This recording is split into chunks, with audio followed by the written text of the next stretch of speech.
Everyone, how are you. तो आइए हम जानते हैं कि कोर्ट मैरिज कैसे की जाती है, क्या फीस लगता है, कौन सी कानून के तहत मैरिज होता है, किसे करनी चाहिए और कौन कर सकता है।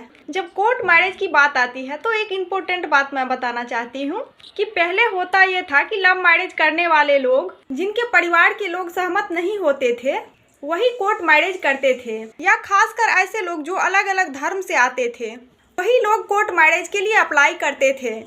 लेकिन आज के डेट में जो हमारी जनरेशन है वो विवाह में बेकार का पैसा खर्च नहीं करना चाहता है। या कई बार आप न्यूज़ में देखे होंगे, सुने होंगे कि शादी करने वाले कपल्स कोर्ट मैरिज की और पूरा खर्चा किसी संस्था को डोनेट कर दिया। तो आज के डेट में जागरूक युवा हैं, जिनके परिवार के लोग भी सहमत रहते हैं, वो भी कोर्ट मैरिज के रास्ते अपना रहे हैं, ताकि विवाह में होने वाले शोर शराबे और फूड वेस्टेज से बचा जाए और ठीक से शादी करके, शांति तरीके से शादी करके अपने जीवन की शुरुआत की जाए। तो कोर्ट मैरिज कोर्ट में मैरिज ऑफिसर के सामने होता है। कौन इसके लिए अप्लाई कर सकता है? स्पेशल मैरिज एक्ट विशेष विवाह अधिनियम 1954 के तहत कोर्ट मैरिज रजिस्टर्ड होते हैं। तो इसके लिए कोई भी जात, धर्म, संप्रदाय के लिए रुकावट नहीं है। मतलब दो अलग अलग जाति, धर्म के लोग कोर्ट मैरिज के लिए अप्लाई कर सकते हैं।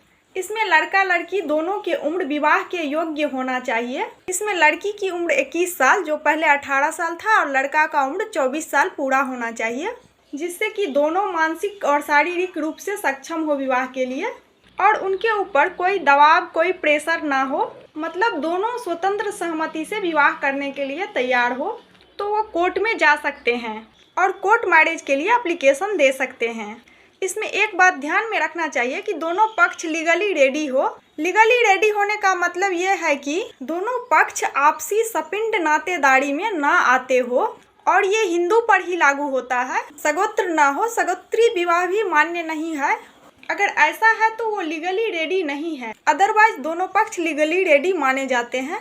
तो कोर्ट मैरिज करने के लिए सबसे पहले विवाह अधिकारी को एक आवेदन देना चाहिए। विवाह का ये आवेदन विवाह करने वाले दोनों पक्षकार को लिखित में देना चाहिए, जो जिले के विवाह अधिकारी हैं उसे। इसके बाद एक बात ध्यान में रखना चाहिए, आवेदन देने से पहले 1 महीना पहले उस शहर में रह रहे हो। फॉर एग्जाम्पल, यदि कोई बिहार के व्यक्ति दिल्ली में शादी करना चाहता है तो उन दोनों पक्ष में से किसी एक पक्ष को आवेदन देने से 30 दिन पहले दिल्ली में जाकर रहना होगा। सूचना के स्वरूप के तहत आयु और निवास स्थान, रेसिडेंसिक प्रमाणिक दस्तावेज साथ में देने होते हैं। आवेदन के साथ ही संलग्न करना होता है, और साथ ही इस बात के सबूत भी देना होगा कि पिछले 1 मंथ से वो पक्षकार जो हैं इस शहर में रह रहे हैं। दूसरा है कि सूचना कहाँ प्रकाशित होता है, कैसे प्रकाशित होता है। तो जिले का जो विवाह अधिकारी है जिसे आवेदन दिया गया था, उसको सूचना का एक प्रति कार्यालय में विशेष स्थान पर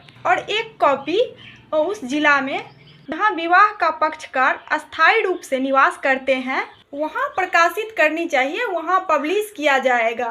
तीसरी बात है कि कोई भी व्यक्ति दोनों पक्षकार में से, लड़का या लड़की के रिश्तेदार में से, यदि आपत्ति दर्ज कराना चाहते हैं तो आपत्ति दर्ज करा सकते हैं, जिस पर की जांच होगी।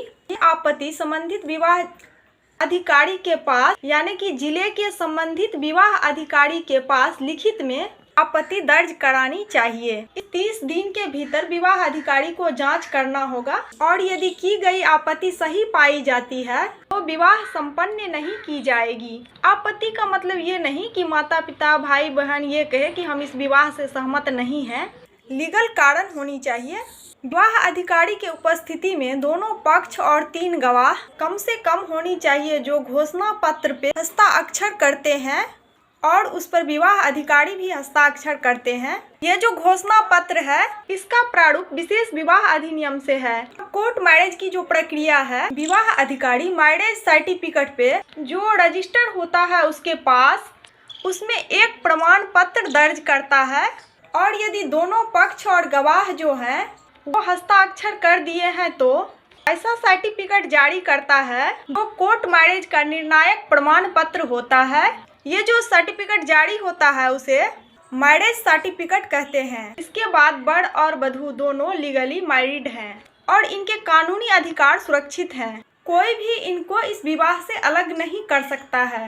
और उन्हें साथ ही कानूनी संरक्षण का भी अधिकार प्राप्त है। एक बात और है कि कोई यदि अंतरजातीय कोर्ट विवाह करते हैं, यानी कि दोनों पक्ष हिंदू हो और उनमें से कोई एक अनुसूचित जाति या जनजाति से आते हो, और जो न्यू मैरिड कपल है उसे सरकार की ओर से 2.5 लाख रुपए मिलते हैं। ये आर्थिक मदद doctor Ambedkar scheme for social integration to intercaste marriage programme की तहत दी जाती है। और ये विवाह जो है हिंदू विवाह अधिनियम 1955 के तहत रजिस्टर्ड होनी चाहिए। यदि आपको हमारी जानकारी अच्छी लगी हो तो हमारे चैनल को सब्सक्राइब जरूर करें।